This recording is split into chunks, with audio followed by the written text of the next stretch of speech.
Olá, bem-vindo ao Meditando.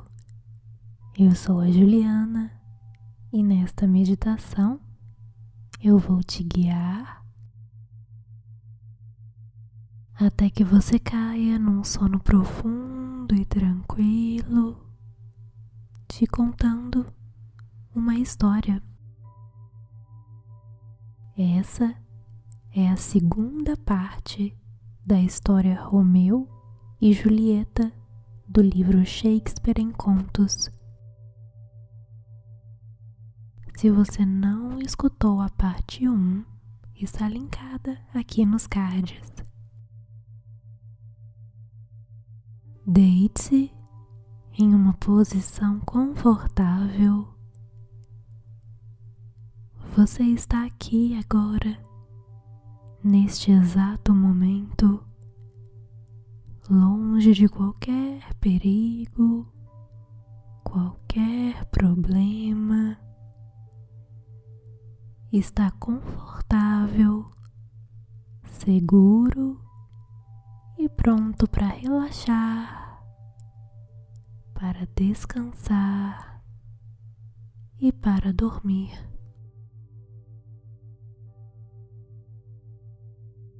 Você sente as suas pálpebras ficando pesadas,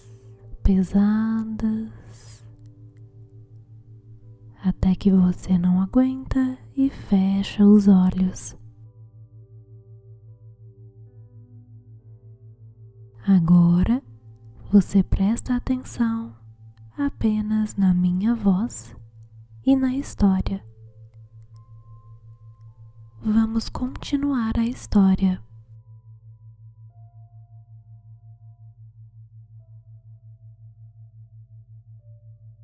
Romeu, depois do duelo, refugiara-se na cela de Frei Lourenço, onde soube da sentença do príncipe que lhe pareceu mais terrível do que a morte.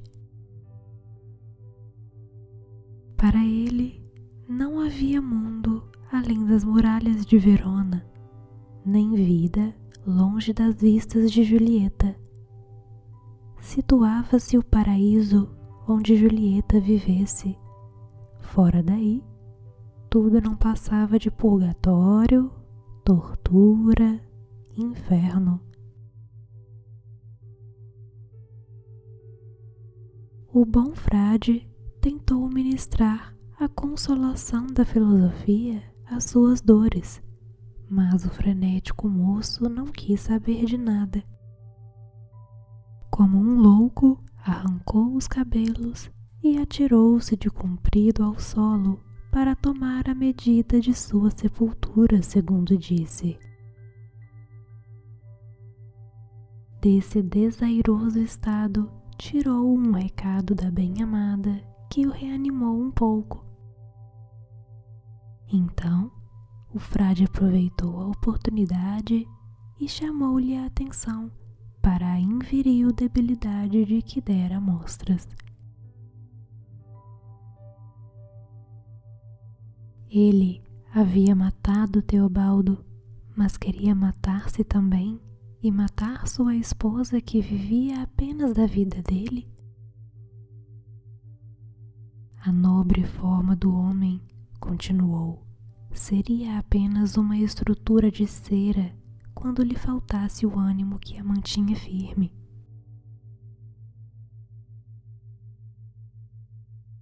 A lei fora branda para com ele, que incorrera em pena de morte. Em vez disso, fora condenado, pela voz do príncipe, apenas ao desterro. Ele havia matado Teobaldo, mas Teobaldo poderia tê-lo matado. Havia nisso uma espécie de ventura.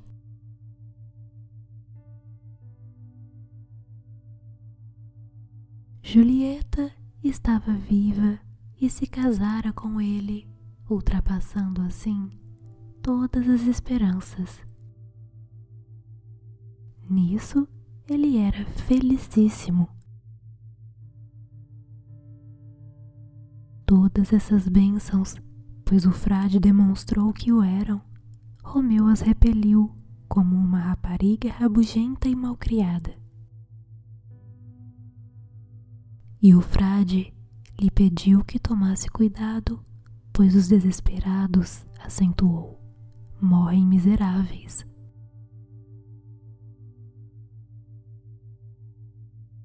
Depois, quando Romeu se havia acalmado um pouco, aconselhou-o a que fosse às ocultas, aquela noite, despedir-se de Julieta e sem demora partisse para Mântua, onde deveria ficar até que ele, frade, encontrasse ocasião favorável para dar a todos a notícia do casamento.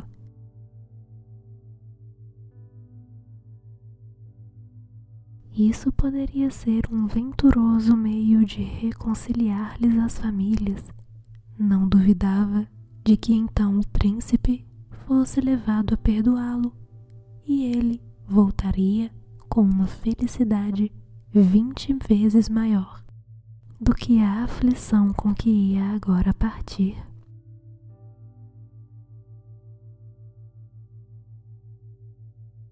Romeu convenceu-se ante esses sábios conselhos do frade e despediu-se para ir ver a esposa, tencionando permanecer com ela aquela noite e ao romper do dia seguinte, jornada sozinho para Mântua, lugar para onde o bom frade prometeu enviar-lhe cartas de quando em quando, informando-o de como iam as coisas.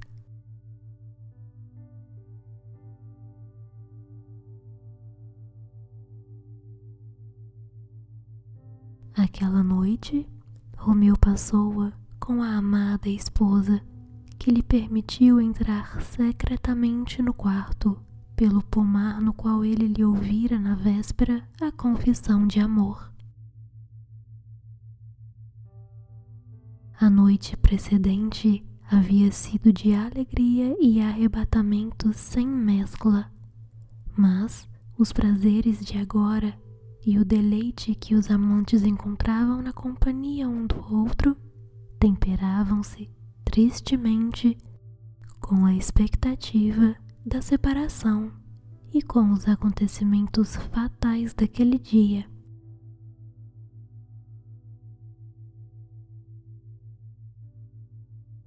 A malvinda alvorada pareceu despontar muito cedo e Julieta, quando ouviu o canto matinal da cotovia, quis convencer-se de que se tratava do rouxinol, esse cantor noturno, mas era realmente a cotovia, e seu canto lhe soou desafinado e desagradável.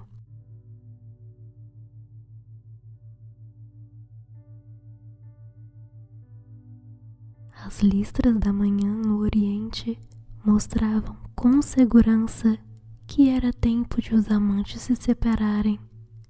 Romeu despediu-se da querida esposa com o coração pesado, prometendo escrever-lhe de Mântua a cada hora do dia.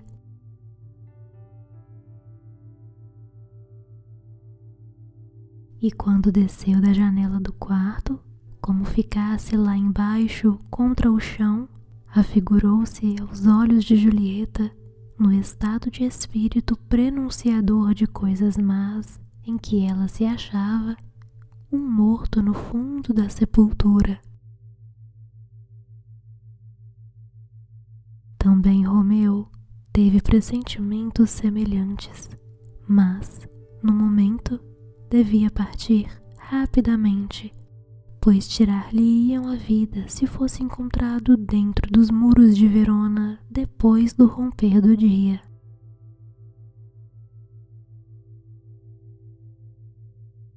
Esse foi apenas o começo da tragédia desse par de amantes perseguido pela má estrela.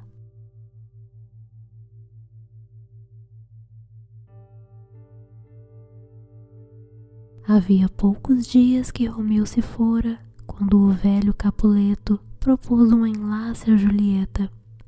O marido que escolhera para ela, sem suspeitar que já fosse casada, era um bravo e jovem fidalgo, o conde Paris, pretendente não indigno da mão da jovem Julieta, se esta não houvesse conhecido Romeu.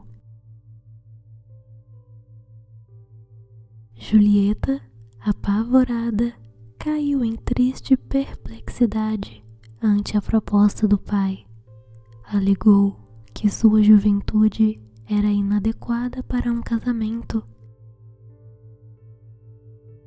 Falou na recente morte de Teobaldo, fato que lhe deixara o ânimo tão abatido que não poderia receber um marido mostrando uma sombra sequer de contentamento. Disse como se afiguraria indecoroso para a família dos Capuletos celebrar uma festa nupcial quando mal haviam terminado as cerimônias fúnebres. Invocou todas as razões que lhe ocorreram contra o casamento, exceto a única real, a saber, que já era casada. Mas o fidalgo Capuleto se manteve surdo a todas as desculpas e, de modo peremptório, ordenou-lhe que se preparasse para o casamento com Paris na quinta-feira seguinte. Tendo encontrado para ela um pretendente rico, jovem e nobre, um noivo que a mais orgulhosa donzela de Verona aceitaria contente, não toleraria que, por afetada timidez, como interpretou a recusa, ela quisesse opor obstáculos à sua própria felicidade.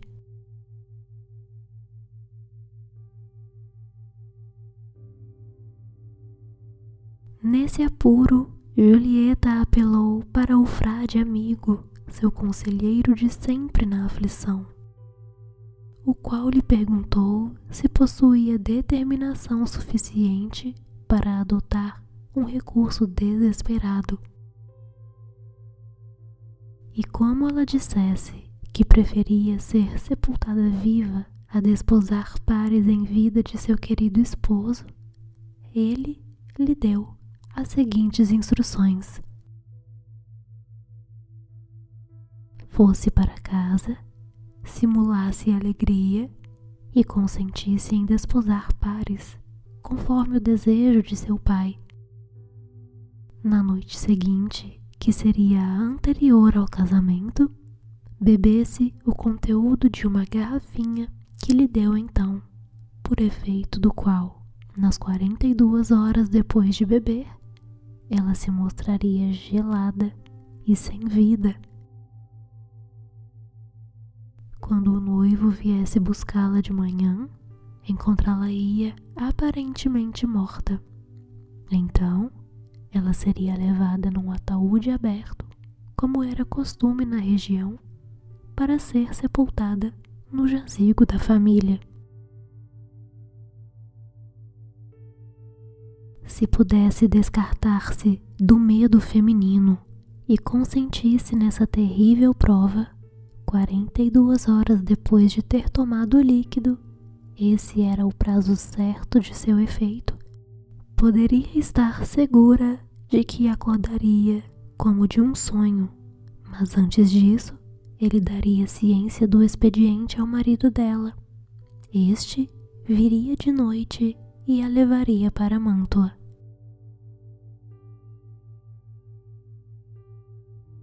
O amor e o terror de casar com Paris deram à jovem Julieta força para empreender a pavorosa aventura.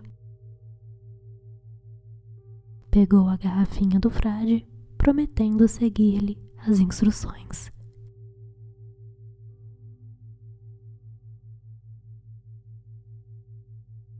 Voltando do mosteiro, encontrou o jovem conde Paris e, dissimulando pudicamente, prometeu tornar-se sua noiva.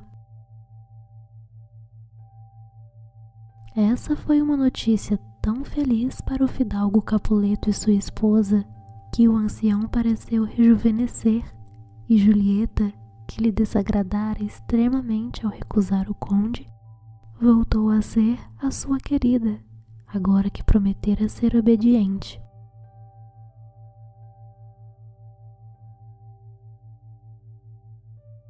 Tudo na casa entrou em azáfama com a proximidade das núpcias.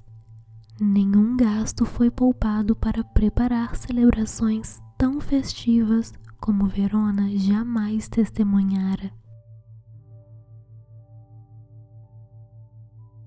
Na noite de quarta-feira, Julieta bebeu a poção.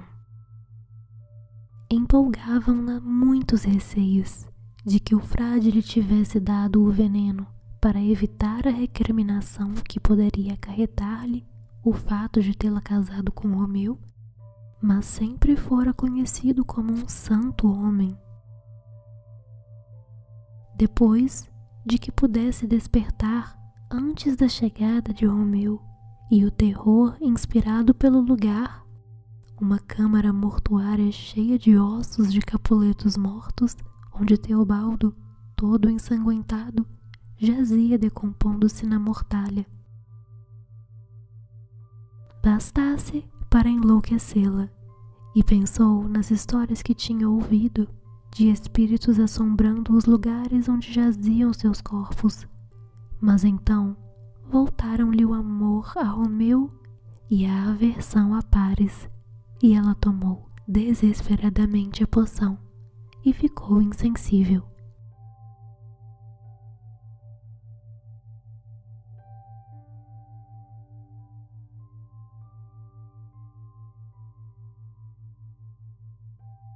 Quando o jovem Paris chegou com música de manhã cedo para acordar a noiva, o quarto apresentou-lhe, em vez de uma Julieta viva, o medonho espetáculo de um corpo sem vida. Que morte para suas esperanças! Que confusão começou a reinar em toda a casa! O pobre Paris chorava a noiva de que a morte detestabilíssima o privara e divorciara antes mesmo de se terem consorciado. Ainda mais de causar dó, contudo, eram os lamentos do velho Capuleto e de sua esposa, tendo apenas essa filha, essa pobre e amorosa filha, para alegria e conforto. A morte cruel a arrebatara no momento em que eles, pais desvelados, estavam a ponto de vê-la progredir, assim pensavam, com um casamento promissor e vantajoso. Agora, todas as coisas preparadas para a festa foram desviadas desse objetivo para servirem num negro funeral. O festim das bodas mudou-se num triste banquete fúnebre. Os hinos nupciais em soturnos trenos, os alegres instrumentos em sinos melancólicos, e as flores que deveriam ser esparzidas pelo caminho da noiva foram utilizadas para cobrir-lhe o corpo. Agora, em vez de um sacerdote para casá-la, cumpria que um sacerdote a enterrasse, e ela foi levada à igreja, não para aumentar as joviais esperanças dos vivos, mas para acrescer o sombrio número dos mortos.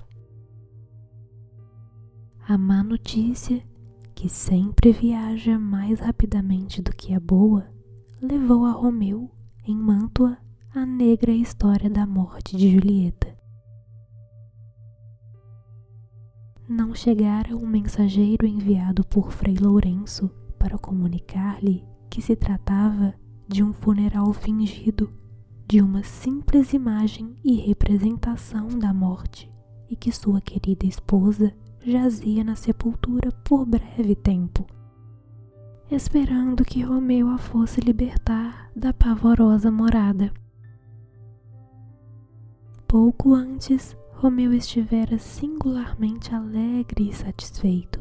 Sonhara de noite que havia morrido, estranho sonho que permitia a um morto pensar, e que sua esposa chegou e o viu morto, mas incutiu tanta vida em seus lábios, beijando-o, que ele ressuscitou e era um imperador. Agora que um mensageiro viera de Verona, estava certo de que confirmaria alguma boa notícia que os seus sonhos haviam pressagiado.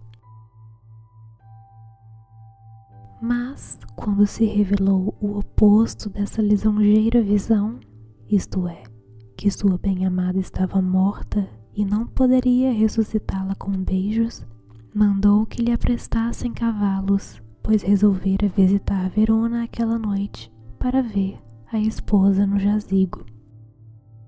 E como o mal é expedito em entrar nos pensamentos dos homens desesperados, recordou-se de um pobre boticário por cujo estabelecimento em Mântua passara ultimamente. Pela aparência de mendigo desse boticário, que parecia faminto, e pelo miserável espetáculo na botica de caixas vazias enfileiradas em sujas prateleiras e outros sinais de extrema penúria, ele dissera anteriormente, pressentindo, quem sabe, que sua própria vida infortunada talvez viesse a experimentar tão desesperada conclusão: se alguém necessitar de veneno cuja venda a lei de Mântua pune de morte, aqui vive um pobre coitado que lhe venderá.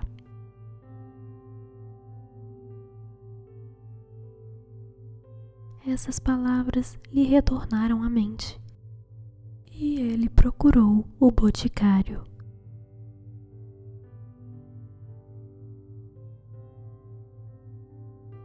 Depois de alguns fingidos escrúpulos, tendo-lhe Romeu oferecido ouro, ao qual a sua pobreza não poderia resistir, o outro vendeu-lhe um veneno que disse, se o moço o tomasse, ainda que tivesse o vigor de 20 homens, o mataria incontinenti.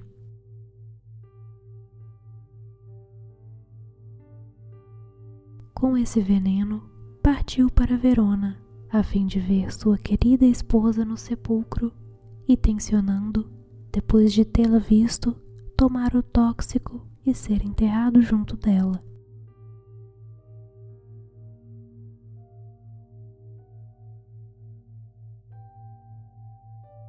Chegou a Verona à meia-noite e alcançou o cemitério, no meio do qual estava localizado o velho jazigo dos Capuletos. Munira-se de tocha, pá e alavanca de ferro e já estava começando a abrir o sepulcro, quando foi interrompido por uma voz que, chamando-lhe Vilmontague, mandou-o desistir de seu ilegítimo empenho. Era o jovem conde Paris, que viera ao sepulcro de Julieta, em tão inadequada hora da noite, espazir flores e chorar sobre o túmulo daquela que quase desposara. Ignorava a ligação de Romeu com a morta, mas sabendo que era um Montague e supunha inimigo jurado de todos os Capuletos, julgou que viera de noite para perpetrar alguma infame torpeza contra os cadáveres. Portanto, em tom colérico, ordenou-lhe que desistisse, e como Romeu era criminoso, condenado pelas leis de Verona a morrer se fosse encontrado dentro dos muros da cidade, quis prendê-lo.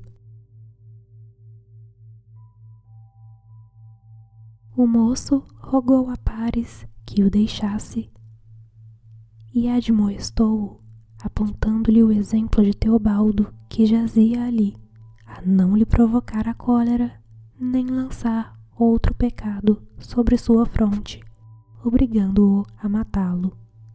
Mas o conde, desdenhoso, rejeitou o aviso e quis agarrá-lo como a um condenado. Romeu resistiu, duelaram e Paris caiu morto. Quando Romeu, com o auxílio de um archote, procurou ver quem matara e notou que era Paris, o qual ficara sabendo ao voltar de Mantua, deveria ter desposado Julieta, segurou a mão do jovem morto como a alguém que o infortúnio houvesse transformado em companheiro e afirmou que o enterraria num jazigo triunfal, querendo com isso dizer o sepulcro de Julieta, que ato contínuo passou a abrir.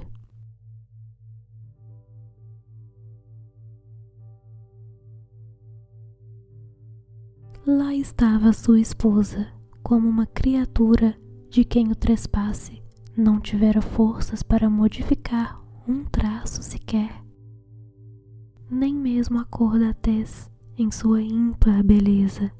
Parecia que a morte se tivesse apaixonado por ela, e esse descarnado e aborrecido monstro a conservasse lá para seu deleite, pois ela se reclinava ainda viçosa e florescente, como se houvesse caído adormecida ao tomar a insensibilizante poção. E perto dela jazia Teobaldo em sua mortalha ensanguentada. Vendo-o, Romeu pediu perdão a esse corpo sem vida, e por amor de Julieta, chamou-lhe primo e disse que estava prestes a fazer-lhe um favor, matando-lhe o inimigo.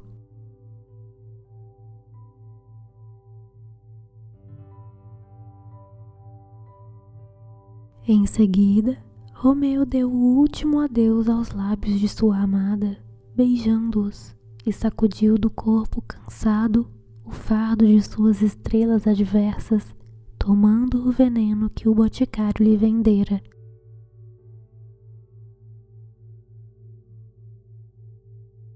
O efeito deste era fatal e verdadeiro, e não como a enganadora poção que Julieta ingerira, cuja ação estava quase terminando. Achava-se ela a ponto de acordar para queixar-se de que Romeu não viera na hora, ou viera muito cedo.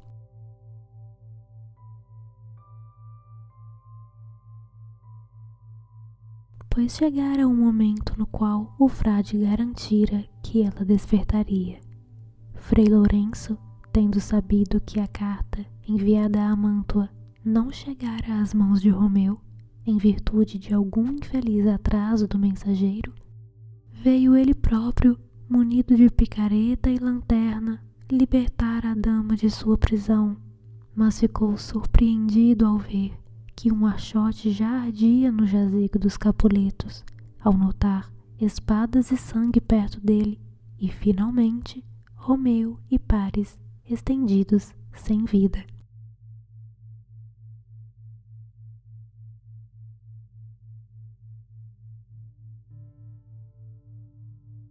Antes de que pudesse formar uma conjetura e figurar-se como se haviam produzido essas ocorrências fatais, Julieta acordou do letargo e, vendo o frade junto dela, lembrou-se do lugar onde estava e da razão por que estava lá. E perguntou por seu bem-amado, mas o frade, ouvindo um ruído, rogou-lhe que saísse desse lugar de morte e sono inatural, pois um poder superior havia frustrado seus intentos, e, assustado com o barulho de gente chegando, retirou-se apressadamente.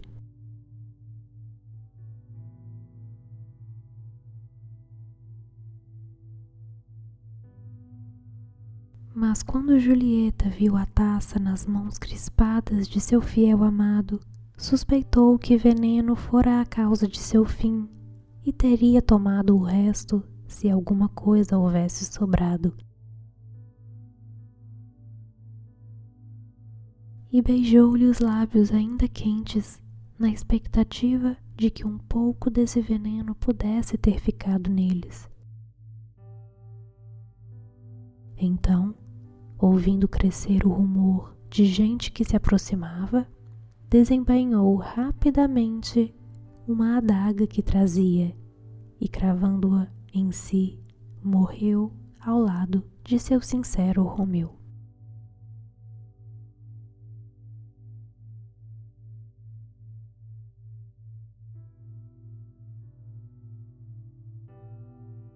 A guarda, a essa altura, chegara ao luar.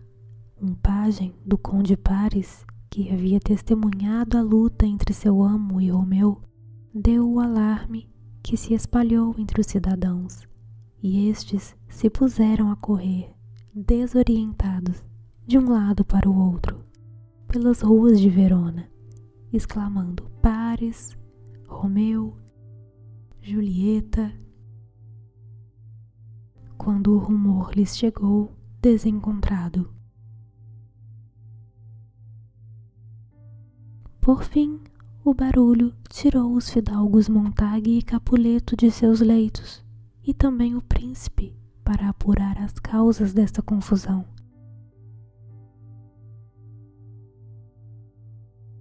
Membros da guarda haviam detido o frade ao sair este do cemitério tremendo, chorando e soluçando de maneira suspeita.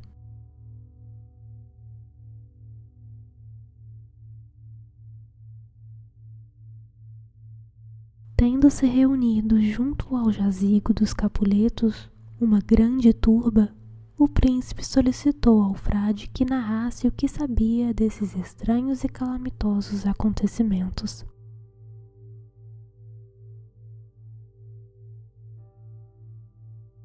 E lá, na presença dos velhos fidalgos Montague e Capuleto, ele contou fielmente a história do fatal amor de seus filhos, a parte que desempenhara ao fazer-lhes o casamento, na esperança de que, com essa união, viessem a terminar as longas dissensões entre as duas famílias, como Romeu, ali morto, era marido de Julieta, e como Julieta, ali morta, era a fiel esposa de Romeu. Como antes que tivesse encontrado oportunidade conveniente para a divulgação do casamento, outro enlace fora planejado para Julieta, a qual, para evitar o crime de casar-se outra vez, tomara a droga soporífera a seu conselho, e todos pensaram que tivesse morrido. Como ele escreveu a Romeu para que viesse e a levasse dali quando o efeito da poção tivesse passado, e como, por infortunado desacerto do mensageiro, a carta não chegara às mãos de Romeu.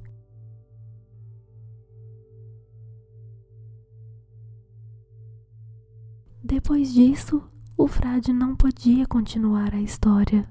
Não sabia mais nada, além de que, tendo vindo libertar Julieta daquele sítio de morte, encontrara sem vida o conde Paris e Romeu. O resto dos fatos ficou explicado com a narração do pajem que vira Paris e Romeu duelarem, e pelo servidor que acompanhara Romeu, ao qual o fiel amante dera cartas a serem entregues ao pai, na hipótese de morrer. Essas cartas confirmaram as palavras do frade, pois o moço confessava o casamento com Julieta, implorava o perdão dos pais, dizia da compra do veneno ao pobre boticário e, afinal, de seu propósito de vir ao sepulcro para morrer e jazer com Julieta. Todas essas circunstâncias concentraram-se para livrar o frade de qualquer suspeita de participação nessas complicadas mortes. excluídas as involuntárias consequências de seus planos, bem intencionados, embora muito artificiosos e sutis.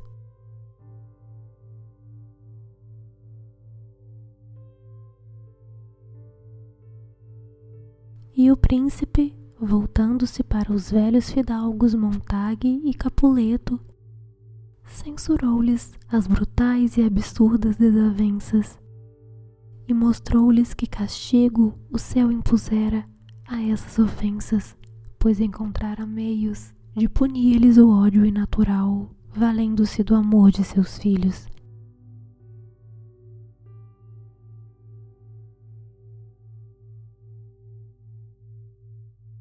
E os velhos rivais, não mais inimigos, concordaram em sepultar com seus filhos a longa contenda.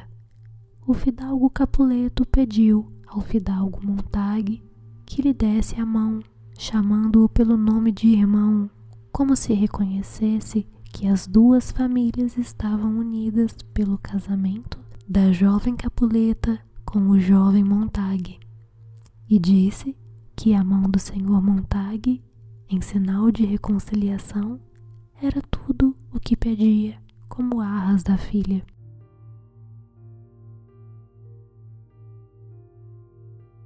Mas o fidalgo Montague respondeu que lhe daria mais.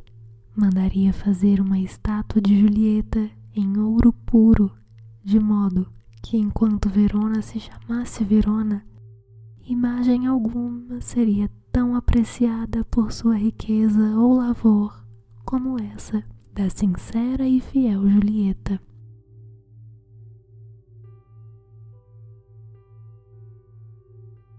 E o fidalgo Capuleto, em troca, disse que mandaria erguer outra estátua, a de Romeu.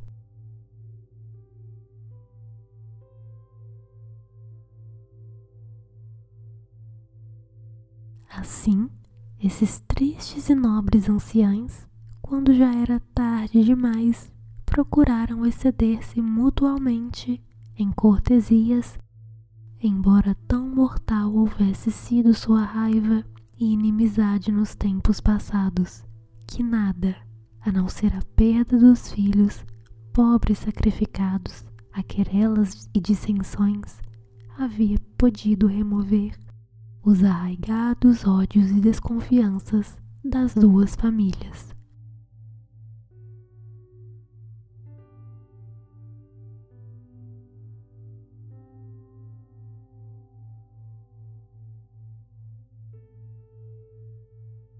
Este é o fim da história.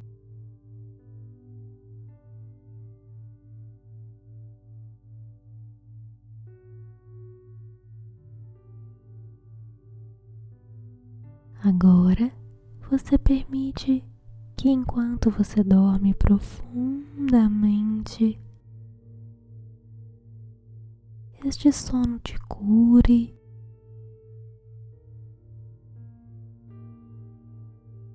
que ele haja em seu corpo com sabedoria,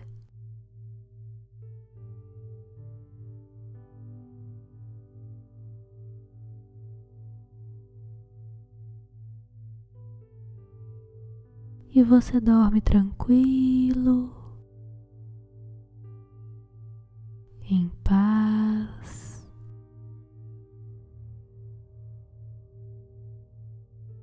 Nada te impede de relaxar neste momento.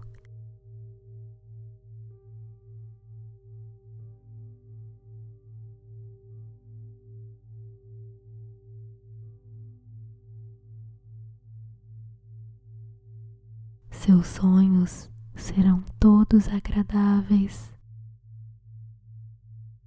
tranquilos, bonitos,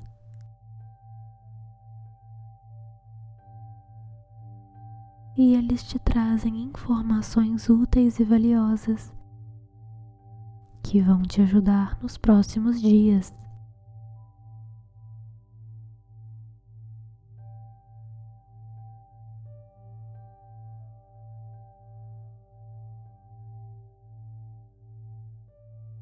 bons sonhos,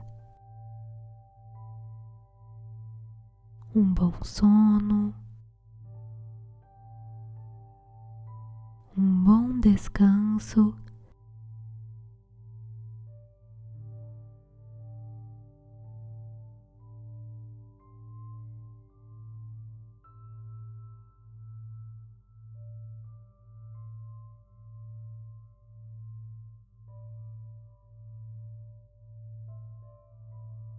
Durma em paz, envolto a muito amor, a muita luz, proteção e paz.